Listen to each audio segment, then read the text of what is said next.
Hi, welcome to my channel, SOL or Southern Oklahoma Living. I'm Julie. Welcome to my home. I'm making chicken dumplings today. Today is round one. Today is recipe 1. And I don't know if you can see. I've got my whole chicken in the pot.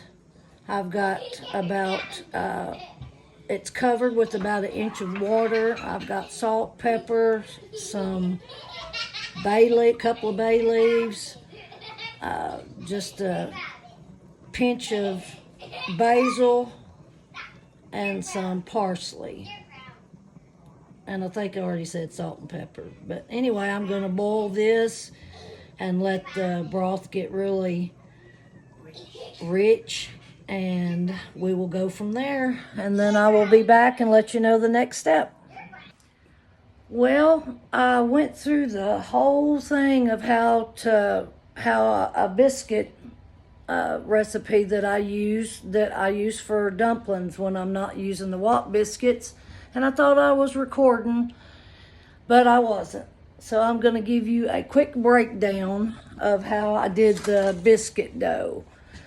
I had 2 cups of flour, all-purpose, 1/4 teaspoon of soda, 1 tablespoon baking powder, 1 1/4 teaspoon salt, and then I had 6 tablespoons of very cold shredded butter that I actually had in the freezer, that I shredded into my flour and my dry mixture.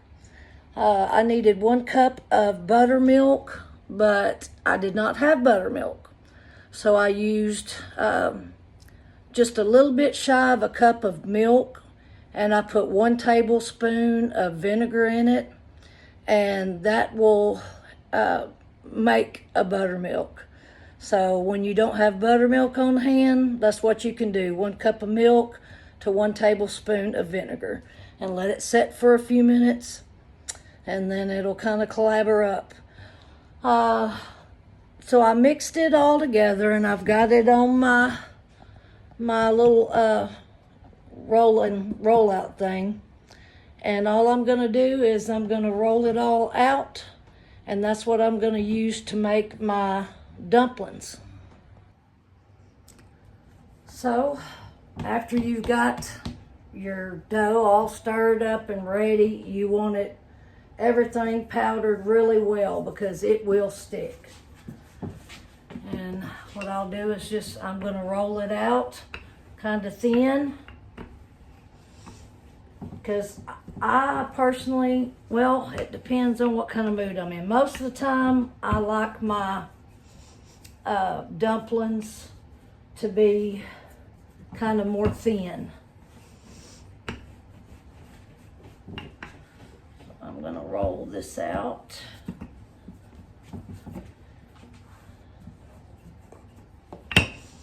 It is pretty tough. Well, get on back over there. Anyway, and I'm going to show you a secret I'm going to do. That's about thin enough. They're probably, I don't know, 1/8 of an inch thick. I don't know. They're thin, but I don't think they're too thin. So then what I'm going to do is just come through here and cut them in strips. And you can cut them as small or as big as you want them. These are going to be thicker than what they would be if I was using my wok biscuits. That's what I usually use. But I've done this a few times, and I really like it. And I didn't have no wok biscuits. So this is recipe 1. When I was just a young girl, the first thing I ever learned to cook, I think I was about 12, was chicken dumplings with wok biscuits. And everybody talked about how good they were, so I guess I did learn something from my mom before she passed away. My mom passed away when I was 15, And of course, at 15, you think you know everything and you think your mom will be around forever, but she wasn't. And so I missed out on getting to learn from the best cook. And I'm not just saying that. People come from miles around to the store that we had because my mom would make plate lunches. And I'm telling you, she was one of the best cooks ever. So you see, I've just got some little squares here. And I'm just going to kind of get that flour mixed in. So these are ready to go whenever my chicken gets done. So for now, I'm going to pause it. And when my chicken's done, I will show you the next step. Oh, I'm having to video this myself. All right, my chicken is done. It's fallen apart. So I'm going to take it out very carefully.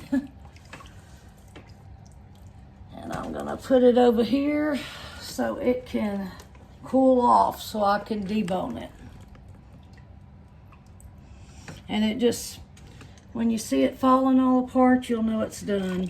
And this nifty little spoon here, man, it just picks it right up and gets all the nasty,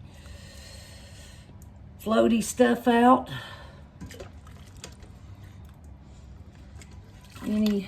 There's my bay leaf. I'll go ahead and take it out. And I should have one more in here somewhere, which is not going to hurt it, but I just don't really want to be chewing on a bay leaf. And maybe it's stuck to the chicken. So we're going to let this cool off, and then I'm going to start deboning it. And I did pretty good at getting most of the flour up, except for myself, my shoes. I'm covered in flour. Okay, so my chicken is cooled off, and I'm fixing to debone it. I've already washed my hands.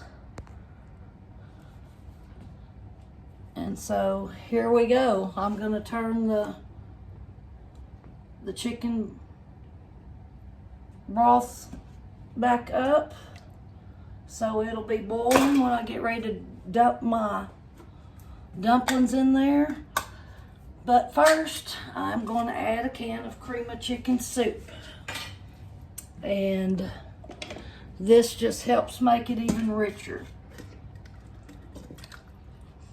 We'll just stir that around. And we'll get this to boiling. I just want to incorporate this real good. In fact, I might use my little whisk if I can figure out what I did with it. Yeah.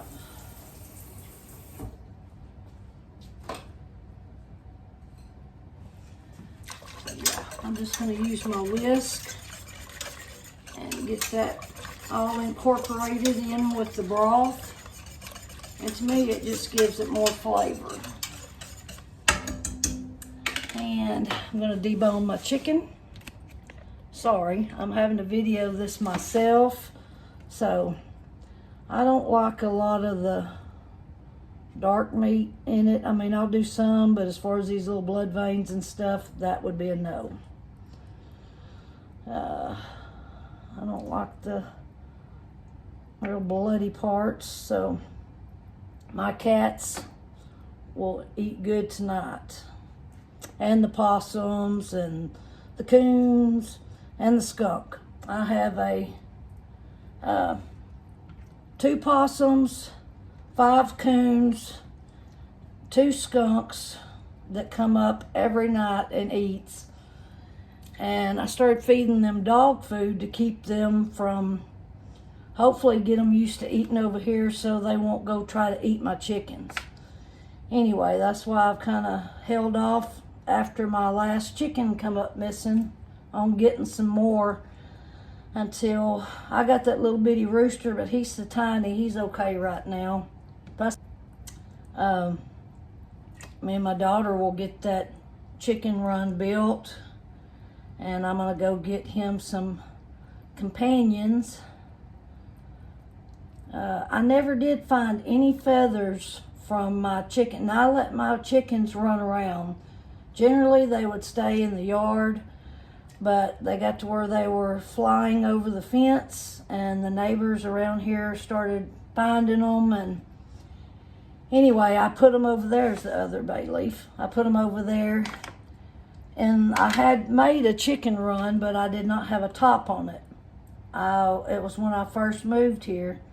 I didn't realize that I had all the little wild animals that around here. So it's deboned, and then I will get back. Okay, so I have my chicken broth boiling, and now I'm gonna start adding the dumplings. I'm just gonna kind of drop them in one at a time. And because I rolled these out myself, they are going to be thinner than like the Wop biscuits that I would normally use. But I'm just going to start dropping them in there, and I'm going to try to drop them different places to where they don't stick together as bad. And I just want to make sure they don't stick to the bottom.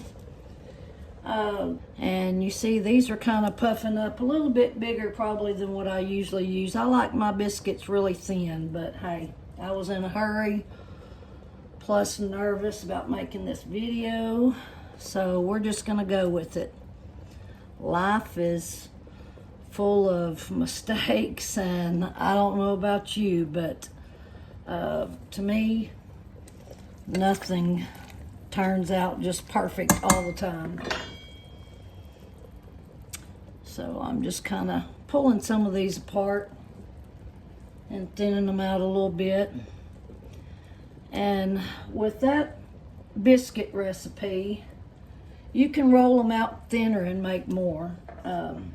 But with the amount of water and everything that I told you to use covering your chicken, and keep a lid on it so you don't lose your broth as it's boiling down, thickening, becoming more rich. The next secret, after I get all these in there, is do not stir your dumplings. If you do not want your dumplings to be mush and look like mashed potatoes with clumps of chicken in it, then don't stir it. You want to move the pot itself around, and that's how you're going to stir them. But more or less, you want to just move the pot around, kind of shake the pot like this, instead of stirring your dumplings. When you stir them, that will cause them to come all to pieces, and you will have a pot of mush. So, like I said, I'm going to pull some of these apart even more to make some smaller pieces, thinner pieces. I could have rolled this out more, but hey, it'll be all right.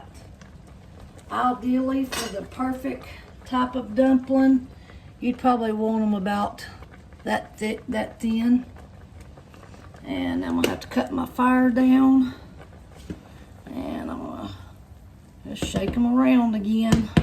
I do not want to stir them no more than I absolutely have to. It is a little high, so I'm going to turn that down some more. Stir by swirling it around. Let me hurry up and get the rest of these dumplings in there. I don't want some of them done and the other ones not. So you got to get them in there pretty quick. With me talking, I get distracted, but yeah, you just want to kind of throw them in there, get them in there as quick as you can, and just continue to kind of move them around. And you want them to cook as evenly as you can, so some of them's not gummy and the other ones, you know, too done. And soon as these get done, I'm gonna run my daughter Ashley and her husband some dumplings, and the kids. I have got some beautiful grandbabies, let me tell you. They were over here yesterday, and they were over here when I started the video, and I'm sure you can hear them in the background laughing and playing. They are so sweet. I've got a bunch of grandkids. My daughter Kara and I just come back from OKC. We went to Sam's Club and went shopping for some bargains and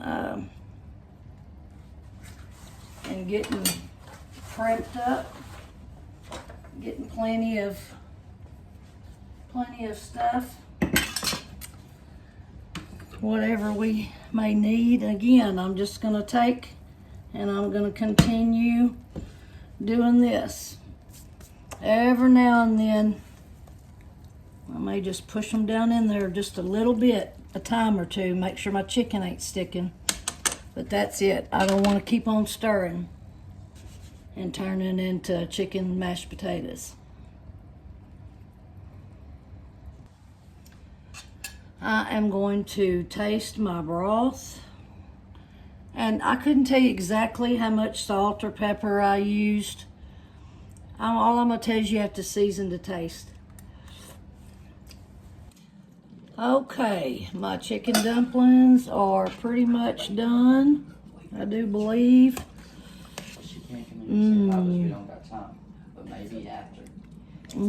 Looking good. My aunt likes them kind of soupy, so I'm not going to boil them down, but I'm going to go ahead and taste them. Oh, and I would probably wait toward the end before you put your chicken in, otherwise it's going to come all apart like this. But bon appetit.